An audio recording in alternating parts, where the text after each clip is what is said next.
General Dempsey, in one of your criteria for determining what we might do militarily, you say you have to ask the question whether the action is worth the cost and is consistent with law. What law does the United States military look to? Yeah, if I could, since I'd like to address both because they are related. So cost, resources, risk incurred elsewhere by the use of force one other place. So, you know, it's a zero-sum game. We take them from someplace else, we use them for how long, and that's the kind of issue of cost. Is it, and of course in blood and treasure. The issue of legal basis is important, though. You know, we act with the authorized use of military force either at the consent of a government, so we're invited in, or out of national self-defense, and it's a very there's a very clear criteria for that.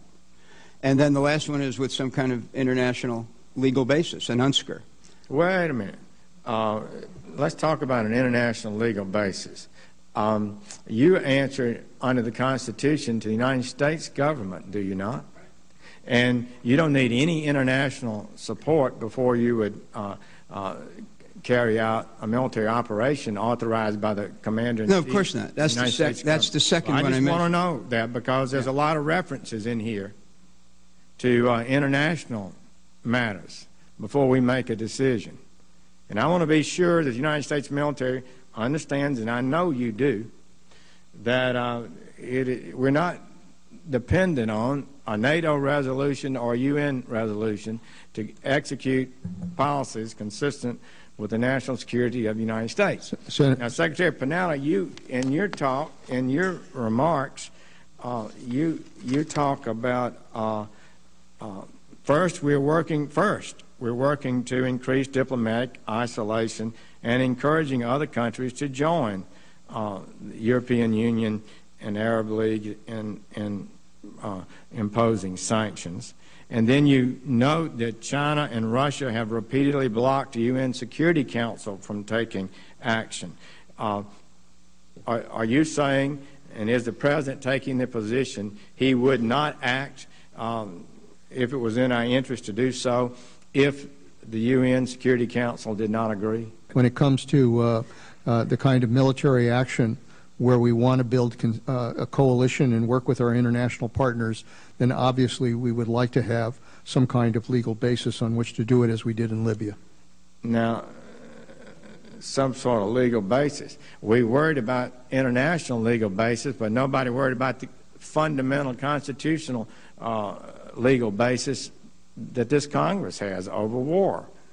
We were not asked, stunningly, in direct violation of the War Powers Act, whether or not you believe it's constitutional. It certainly didn't comply with it. We spent our time worrying about the UN, the Arab League, NATO, and too little time, in my opinion, worrying about the elected representatives of the United States. Do you think that you can act without Congress and initiate a no-fly zone in Syria without congressional approval? You know, again, our goal would be to seek international permission, and we would come to the Congress and inform you and determine how best to approach this, whether or not we would want to get permission from the Congress. I think those are issues we would have to discuss as we decide what to do here. Well, I'm almost breathless about that, because what I heard you say is we're going to seek international approval, and then we'll come and tell the Congress what we might do, and we might seek congressional approval. No, well, I want to just say to you, that's a big dish. Wouldn't you agree? You've served in the Congress. Yeah. Wouldn't you agree that that's would be pretty breathtaking to the average American? So would you like to clarify that? But I've also served with Republican presidents and Democratic presidents who has always reserved the right to defend this country if necessary. But before we do this, you would seek permission of the international authorities. If we're working with an international coalition and we're working with NATO, we would want to be able to get appropriate permissions in order to be able to do that. That's something that all of these countries would want to have some kind of legal basis on which to act. What legal basis are you looking for? What entity? Well, obviously, if NATO made the decision to go in, that would be one. If we developed an international coalition beyond NATO, then obviously some kind of UN security resolution would be the basis for that. Coalition of. So you're saying NATO would give you a legal basis, and an ad hoc coalition of nations would provide a legal basis? If we were able to put together a coalition and were able to move together, then obviously we would seek whatever legal basis we would need in order to make that justified. I mean, we can't just pull them all together in a combat operation without getting the legal basis on which to act. Who are you asking for the legal basis from? If it's obviously, if the UN passed a security resolution as it did in Libya, we would do that. If NATO came together as we did in Bosnia, we would rely on that. So we have options here if we want to build the kind of international approach to dealing with the situation. Well, I'm for having an international support, but I'm really baffled by the idea that somehow an international assembly provides a legal basis for the United States military to be deployed in combat. I don't believe it's close to being correct. They can provide no legal authority.